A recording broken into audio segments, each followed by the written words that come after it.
Shalom, shalom, Yashrala.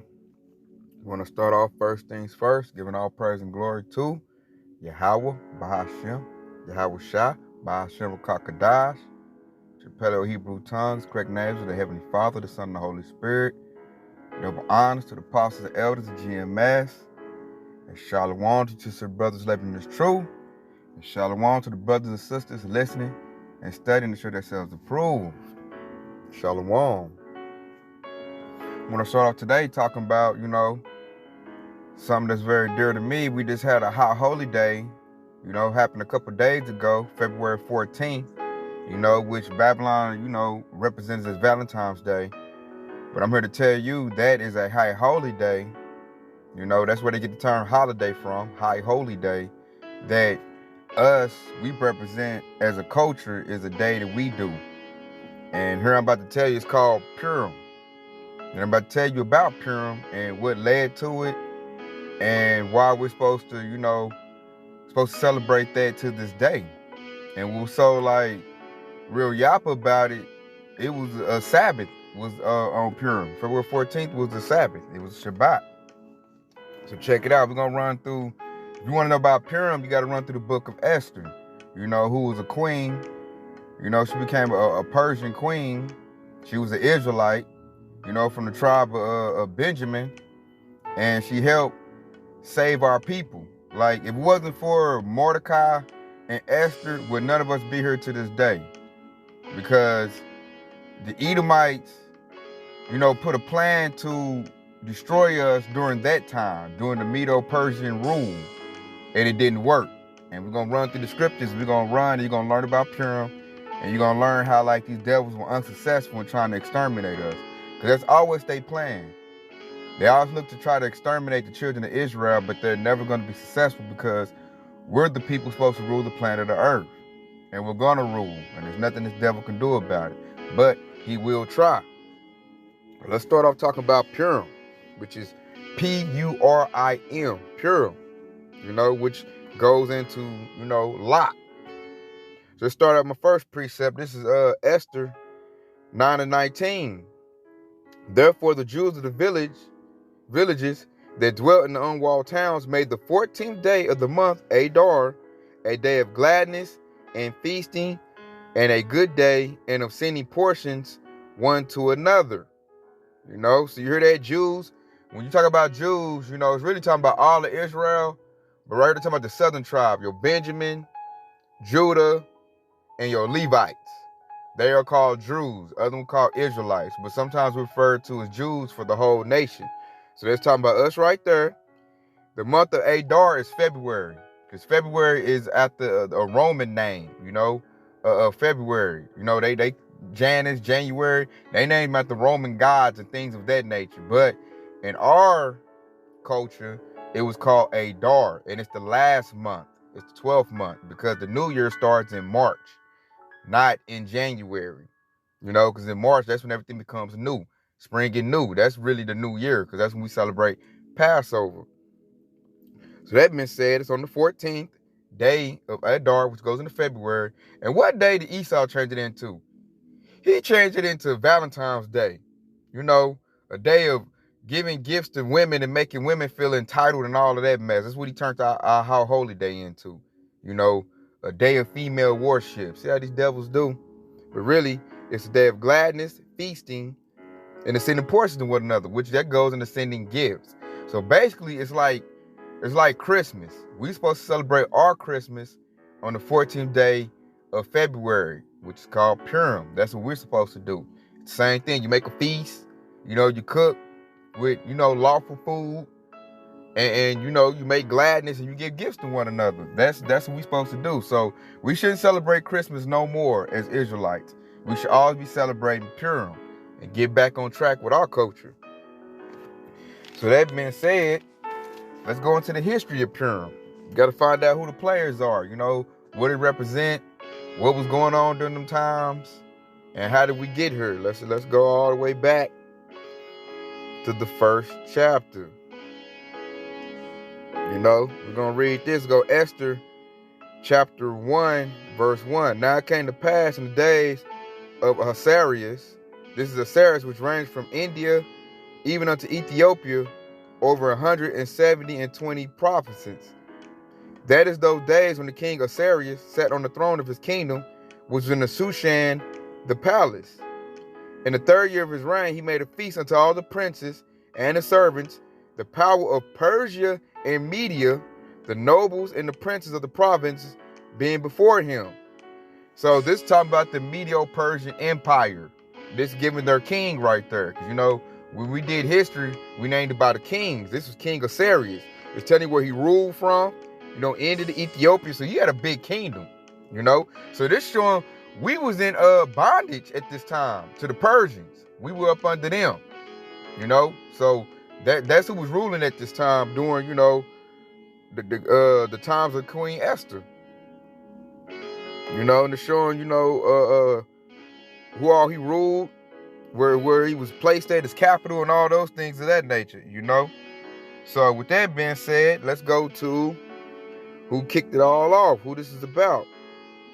Let's go to, we're going, Esther chapter 2, verse 5.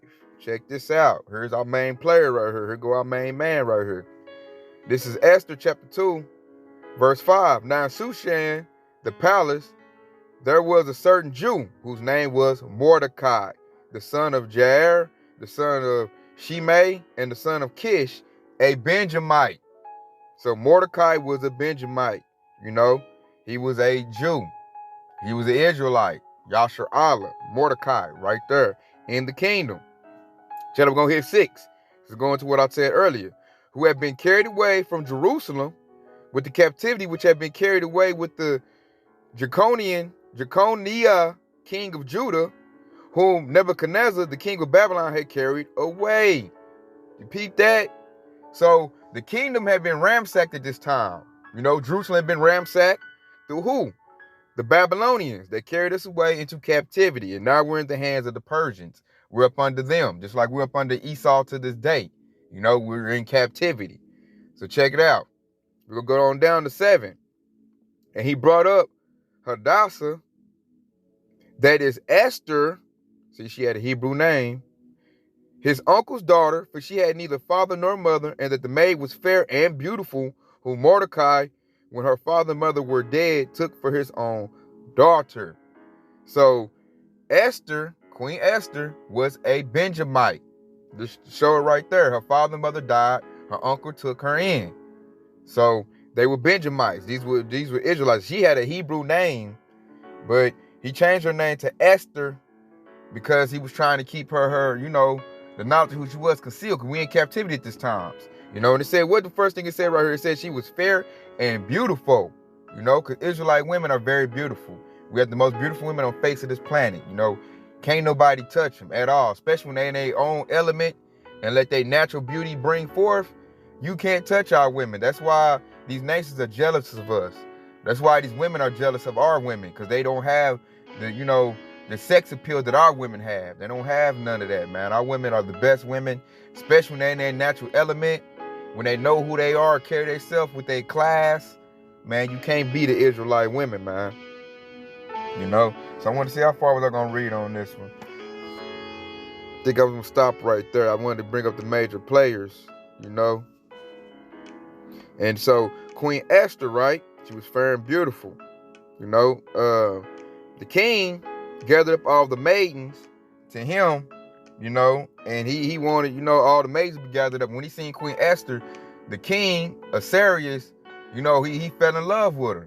You know, she was real beautiful. You know, probably had that good caramel chocolate skin, you know, in our own element. You know, our women are the best. You know, so check it out. I'm going to go ahead and read this. I'm going to read 8 for edification purposes so you know what's going on. So it came to pass when the king's commandment and his decree was heard, and when many maidens were gathered together unto Shushan the palace to the custody of Hegai, that Esther was brought also into the king's house to the custody of Hegai, keeper of the women. And the maiden pleased him, and she obtained kindness of him, and he speedily gave her things for purification, with such things as belonged to her, and 7 maidens which were meet to be given her, out of the king's house, and he preferred her and her maids unto the best place of the house of the women. So she got given, her juices and berries, her scents, perfumes. She got her fine garments. She got her some handmaids, some slaves. She got put up. She got placed up, man. The king seen her, he liked her, and he said he preferred her of all the women. So Queen Esther, she was rising up the ranks, man, based through her grace and her beauty. So check it out. Where I want to go next. So you see where it's going. Now we're gonna get to, where things started getting crazy at. You can bump on down. I'm gonna go ahead and read 17 to more further put in proof that Queen Esther was the best, man. This is Esther 2:17. And the king loved Esther above all the women, and she obtained grace and favor in his sight more than all the virgins, so that he set the royal crown upon her head and made her queen in the stead of Vashti.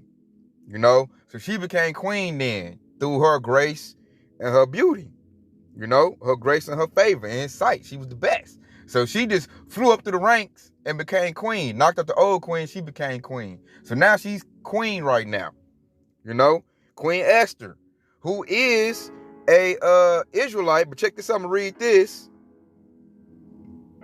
because this is gonna show that Mordecai had wisdom, man. He was very intelligent, man, very smart man of the Lord. Check it out. This is Esther 2:20. And Esther had not showed her kindred nor her people, as Mordecai had changed her. For Esther did the commandment of Mordecai, like as when she brought up with him. So check it out. So Mordecai made Esther put off her, don't tell her people, don't tell nobody you're an Israelite. Just like how we are to this day. It's not, good to tell the enemy and these people, these nations, that we are Israelites, because bad things happen to you, because we in captivity, just like they were in captivity this time. And you see what Queen Esther did? Did she buck up to her uncle? Man, I'm going to do what I want to do. Nah, I'm going to do this and that. Nah, man, she did exactly what her uncle said. And that was wisdom right there. That's what helped her fly up the ranks like that. So she was listening to her uncle, giving her, that good, righteous guidance. And, man, she flew up to the top. He told her to hide that you were Israelite right now. That's why he changed her name from, Hadassah to Esther, so that she can, fly up the ranks like that. So she won't be treated like a low life, because we was in captivity at this time. So that was a smart move right there. That shows Mordecai was a man of wisdom. He knew who he was. He handled himself like a man of the Lord. So it showed right there, she hid the fact that she was an Israelite. But she gonna pop it up at the right time though. So check it out, we're gonna keep on reading, Yasharala. So where's my next one, man? We're gonna start to where all the drama started. We're gonna go to Esther 3:1. Check this out, Yasharala. After these things, did King Ahasuerus promote Haman, the son of Amadathas, the Agagite, and advanced him and set his seat above all the princes that were with him. And all the king's servants that were in the king's gate bowed and reverenced Haman, for the king had so commanded concerning him. But Mordecai bowed not, nor did he reverence.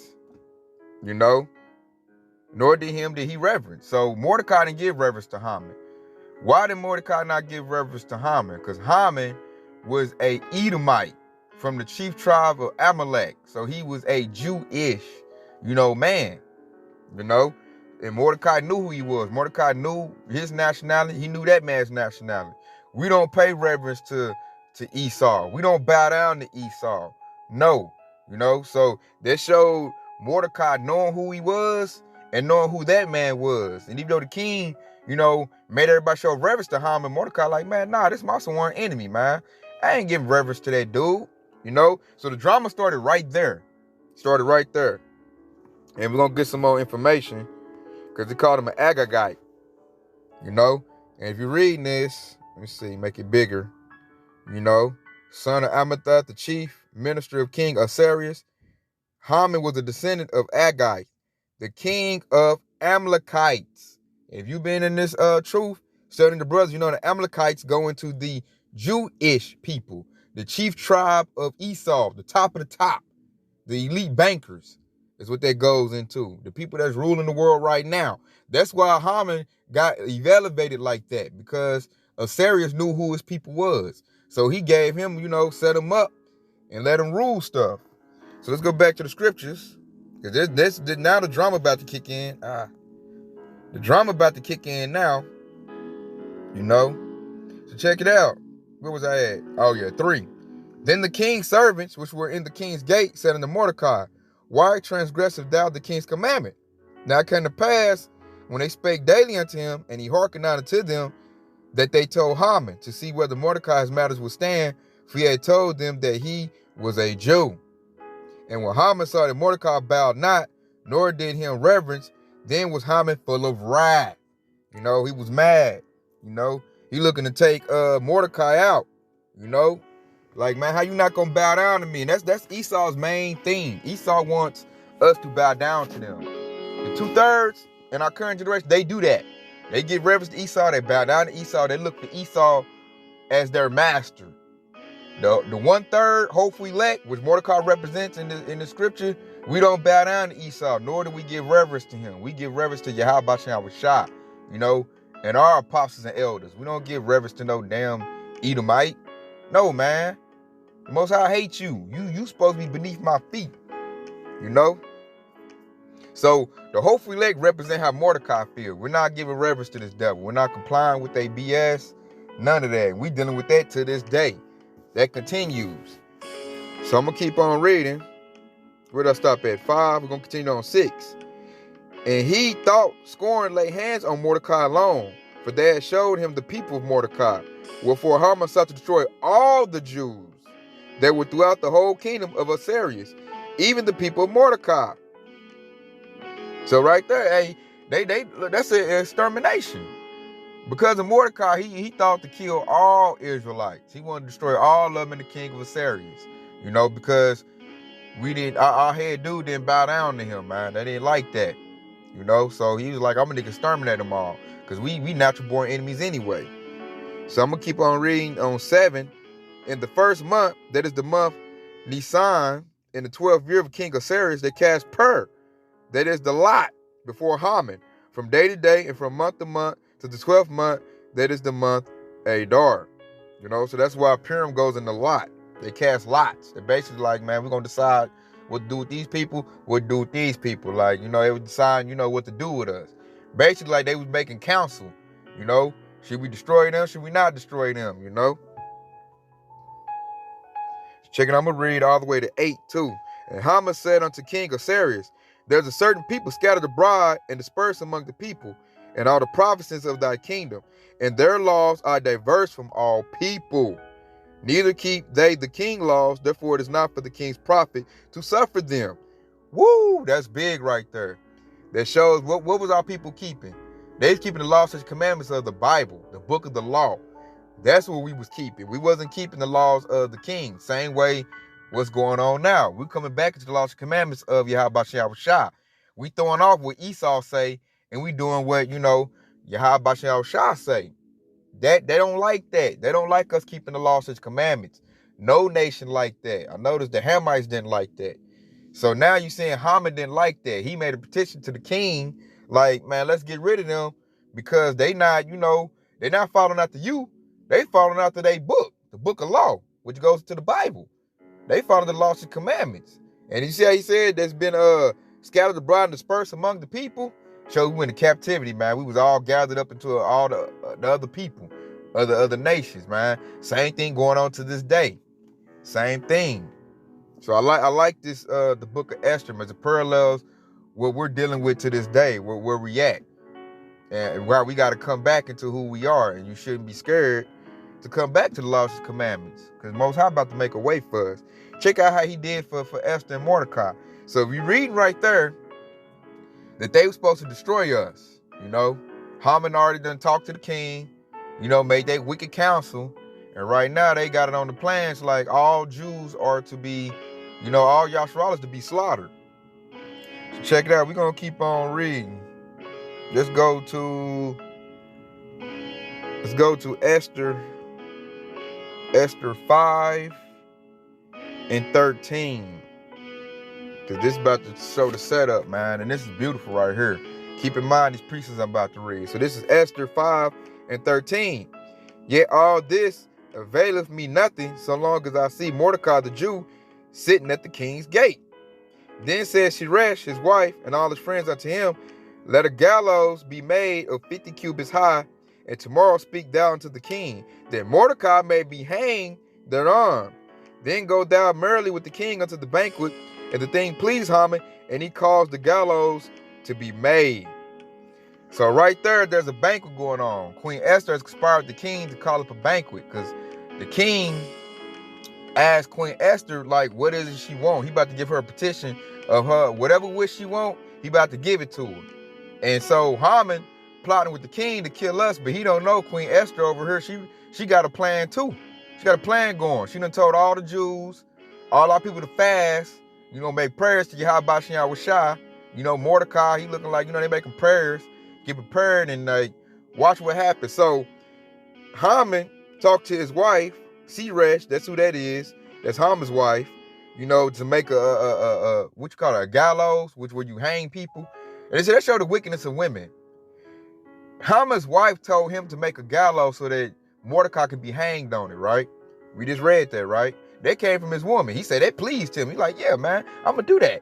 So this dude went to the king. He done made gallows for Mordecai to be hung on, like a public hanging, public lynching. And you got to think, Edomites do that to this day, So they've been doing this since ancient times. That's nothing new. Public lynchings, that's what Esau get a kick out of that. So his wife told him, that's why I don't give a damn about no Edomite woman. They're just as wicked as the man is. Because the Edomite woman told him, make a gallows so that Mordecai could be hung on it so everybody can see. And then that's going to just slaughter all of us. They do that. They've been doing that since the beginning. Right here at Esther, that's what they conspired to do. So you see, that's the plan. And that came from his woman, right? And we're going to keep on reading to see what happens to Haman and his plans, Hey, that's that. He who rolleth for stone, it should roll back on him. So he got these gallows being built to hang Mordecai on it before the people. And we about to see what's going to happen about that. So check it out. We're going to go to, what did I read, 14. We're going to go all the way to Esther 7 and 1. So check it out. Because Queen Esther made a banquet, man. She got plans too. There's two plans going. Haman running plans. And then Queen Esther, through Mordecai, because Mordecai had been talking to her, sending letters and stuff. She running the game plan too. We're going to see whose plans is going to come into, whose plans is going to be made out. Who going to come about this? Who going to receive the favor? So check it out. We go to Esther 7 and 1. So the king and Haman came to banquet with Esther the queen. And the king said again unto Esther, on the second day at the banquet of wine, what is thy petition, Queen Esther? And it shall be granted thee. And what is thy request? And it shall be performed, even to the half of the kingdom. Then Esther the queen answered and said, if I have found favor in thy sight, O king, and if it please the king, let my life be given me at my petition and my people at my request. So Queen Esther is looking for her kingdom, man. She's looking out for not just herself, she's looking out for her people. That right there shows why she has a name in this book. Because our women to this day don't do that. They don't think about our kingdom, our people. They're only worried about themselves. The Israelite woman has become selfish. She only think about herself. And really, she conspires with Esau to destroy her people. That's I don't need no man. And she really is the number one weapon against Israelite men or our own women. Esau uses our women to destroy us. Our women no longer care about their nation. That's how far, and how downtrodden they have become. Queen Esther didn't think like that. She always had her nation, her people in her mind. She always looked out for her people as a nation. These women, our women don't even give a damn about their own children. So it's really bad what we dealing with. But they just show, that's why she has a name in the book, man. And it's a woman, as an Israelite woman, y'all should look to Queen Esther as inspiration of what to be like. Because she showed it, man. That's why she got that favor. So check it out. We're going to keep reading for number 4. She says, for we are sold, look, into slavery, and my people to be destroyed, to be slain, and to perish. But if we had been sold for bondmen and bondwomen, I had held my tongue, although the enemy could not countervail the king's damage. Then the king of Sarah answered and said unto Esther the queen, Who is he, and where is he? The durst presume in his heart to do so. And Esther said, The adversary and enemy is this wicked Haman. Then Haman was afraid before the king and the queen. You know? So right there, hey, she pulled it out. You know? She didn't look out for herself, man. She got the petition. The king said, What do you want? I'll give you whatever you want. And she basically told the king, man, it's a man that aspires to kill me and my people. The king like, who is this man? Who aspires to do that? She said, Haman, the adversary, the wicked. See, our women back then knew who the enemy was. They knew who they were. They had their ID. You know, you didn't have to tell them who the enemy was. Queen Esther knew Haman was a wicked Edomite. And she used her favor to cast him out, to put him out. And so, you know, she probably got that juice box, putting that thing on the king. He ready to do whatever she say do. He ain't looking for Haman. So she just threw Haman under that bus. But yet we can't get our women to this day's age to do that. They give reverence to Esau. They give Esau everything he needs to destroy the Israelite man. That's why a lot of these women are about to perish, because they're no good. They're no good to Israelite men. They're no good to Yahweh Shem Shah. They're going to have to be destroyed and born again. And the women, you women that's coming back to Yahweh Shem Shah, y'all will teach the young women how to be like Queen Esther. And so then we're going to be back into our beautiful state. Because a lot of these women got to go. Only women that's keeping themselves now, only ones that's going to be left, you know. So that's what we're dealing with right now, you know, is in that situation. So then that right there shows you that, hey, Queen Esther, that's who y'all should be trying to be like. You know, it's Queen Esther. Because she kept up with her people. She put Haman out of there, you know. Told him to be destroyed. So let's check out, where was I at? Let's check out what's going to happen to Haman, because now he's scared. Let's go down to 9 and 10. And check it out. And this reads, And Harbana, one of the chamberlains, said before the king, Behold, also the gallows, 50 cubits high, which Haman had made for Mordecai, who had spoken good for the king, standeth at the house of Haman. Then the king said, Hang him thereon. So they hanged Haman on the gallows that he had prepared for Mordecai. Then was the king's wrath pacified. So the gallows that he made to hang Mordecai on, he got hung on. So he set up a wicked device that turned on him, and he got, you know, put to death on that. And that's basically what's going to happen to them as a nation. Because right now they're conspiring to attack, you know, Yasharallah, all the children of Israel. They're doing that right now. And what's going to happen, when Yahushua show up, that's going to turn on their head. And they going to go down. And they going to get put to death. You know, that's what's happening. You know what I'm saying? So we're going to go to Esther 8 to see what happened to Mordecai. When after, you know, what was his fate after that happened. And it reads, this is Esther chapter 8 and 15. And Mordecai went out from the presence of the king in royal apparel of blue and white, and with great crown of gold, and with the garment of fine linen and purple. And the city of Shushan rejoiced and was glad. And the Jews had light and gladness and joy and honor. And every province and every city, whensoever the king's commandment and his decree came, the Jews had joy and gladness, a feast and good day. And many of the people in the land became Jews, for the fear of the Jews fell upon them. You hear that? So even these other little heathens was trying to be like us, you know. They start following after us. That's going to happen when the kingdom of heaven comes. When Yahushua comes, it's going to happen on a high level, high scale. So I like the book of Esther because it's parallel what we're going through now. Mordecai got put on, man. He got put on right up under the king, you know. And it looked like, you know, Haman was going to get him hung. So that's that, you know, he who rolleth the stone should roll back on him. That's why everything that Esau is setting out is going to happen right back onto them. That's why their kingdom is crumbling now. You know, they're not going to prevail in what they're trying to do at all. So Mordecai, hey, he got set up, you know, through Queen Esther, you know, really through his wisdom, you know, because he set Esther up to be in the position she in, and it paid off. You know, that's how we got the day Purim to this day. So we're going to go to Esther chapter 9 and 26.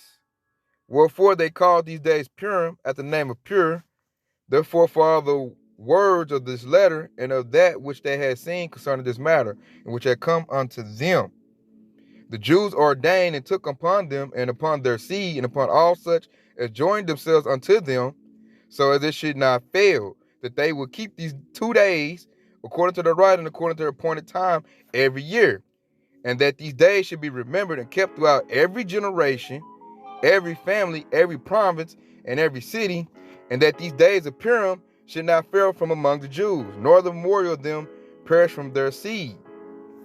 So we're supposed to keep this throughout the generations, and it's coming back. I just celebrated Purim with the family. It was a very good thing, man. Good feasting. Children was very happy opening their gifts. So that's what we should be doing. We should not be celebrating Christmas no more. Instead of celebrating Christmas, you should be celebrating Purim, which is kind of like the same thing. We just do it 2 months behind, February 14th. Or like I said, 2 days. You can do it either the 14th or the 15th.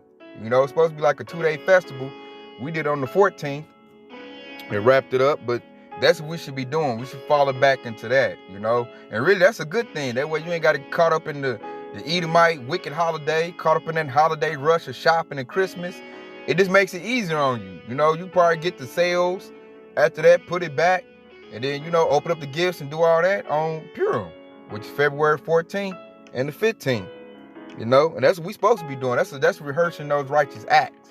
That's a good thing in the eyes of Yahweh Bashem Yahushua, and that's showing that we are coming back to Yahweh Bashem Yahushua. We'll celebrate our high holy days and not holidays no more. That's a good works. That's good in the eyes of Yahweh Bashem Yahushua. You get, grace and mercy from that. So that's something that I just wanted to pull out, talk about, and I think I'm gonna read.